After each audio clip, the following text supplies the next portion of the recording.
Сәлеметсіздер ме балалар? Бүгін бізде қазақ тілі сабағы. Мен Татибекова Айнұр Андабековна Абай атындағы орта мектебінің қазақ тілі мен әдебиеті пәні мұғалімі. Сабағымыздың тақырыбы дос таңдай білу. Ең алдымен балалар, ән мәтіндері арқылы үш топқа бөлінейік. Жан досым, достарым, армандастар әндерінің мәтіндері арқылы топқа бөлінеміз.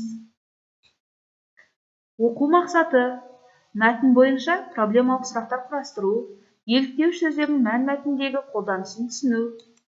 Бағалау критерийі: мәтін мазмұны бойынша проблемалық сұрақтар құрастырады, еліктеуіш сөздерді мәтінде қолданады. Сұрақты қағып ал әдісі бойынша мына сұрақтарға жауап берейік балалар. Дос дегенді қалай түсінесің? Достықтың қандай түрлері бар? Дос туралы қандай тұрақты тіркестер мен мақал-мәтелдерді білесіңдер?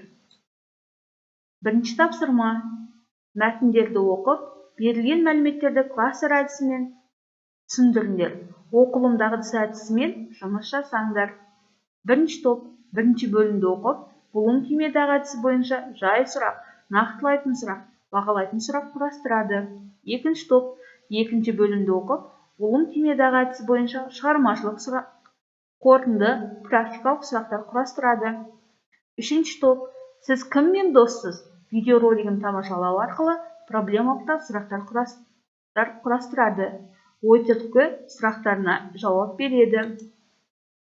Оқылым дағдысы әдісіне назар аударыңыздар. Оқырдың алдында осы мәтінде кездестіремін деп ойлайтын 5 сөзді атаңыз. Тақырыпты оқығанда не туралы ойладыңыз? Оқу кезінде тірек сөздерді бөліп көрсетіңіз. Бірінші абзацты 5 сөзбен қорытындылаңыз. Оқығаннан кейін дос, достық туралы сенің пікірің қандай? Дескрипторларға назар аударыңдар. Сыншы дос қалыптастырушы бағалау арқылы бір-бірімізге пікір білдірейік балалар. Жағымды пікір білдіру: не ұнады? Сындарлы сын: нені жақсарту керек? Үшінші: келешекке бағдар: ұнады, бірақ келесі жолы. Екінші тапсырма: төмендегі сөйлемдердің мазмұны негізінде құрамына шылау және еліктеу сөздерді қатыстырып, қысқаша мәтін құрастырыңыздар. Дескрипторға назар аударыңыздар. Екінші тапсырма бойынша 2 жұлдыз 1 тілек қалыптастырушы бағалауын пікір білдірейік. Үшінші тапсырма: бұл жұптық тапсырма. Досқа тән қасиеттер туралы өз ойларың мен идеяларыңды 2 минут ішінде жазып, жазбаша дөңгелек үстел, раунд робин тәсілі бойынша бір-біріңнің ойларыңды әрі қарай жалғастырып жазыңдар. Дескриптор: бұл тапсырма бойынша өзара бағалау, қалыптастырушы бағалауы жүргізіледі. Төртінші тапсырма: бұл жеке тапсырма болып табылады. Соңғы кездері досың ата-анасына үйірмеге барамын деп компьютерлік клубқа жиі баруды әдетке айналдырып жүр. Досыңды ренжітпестен қателігін қалай айтар едің? Ойланып көріңіздер. Дескрипторға назар аударыңыздар. Өзін-өзі бағалау, қалыптастырушы бағалауы жүргізіледі. Балаларға саралау тапсырмалары беріледі. Сұрақты тіркес дегеніміз не? Дос туралы қандай мақал-мәтел білесің?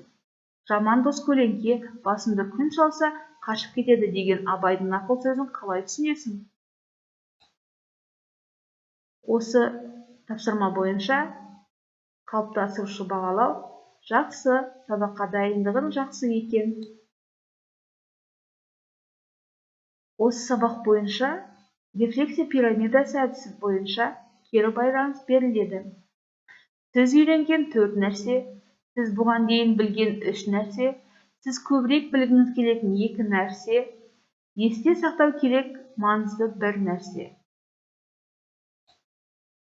Үйге тапсырма: достық туралы мақал-мәтелдерді қатыстырып, сабақта қарастырған мәселе бойынша достарына хат жазыңдар.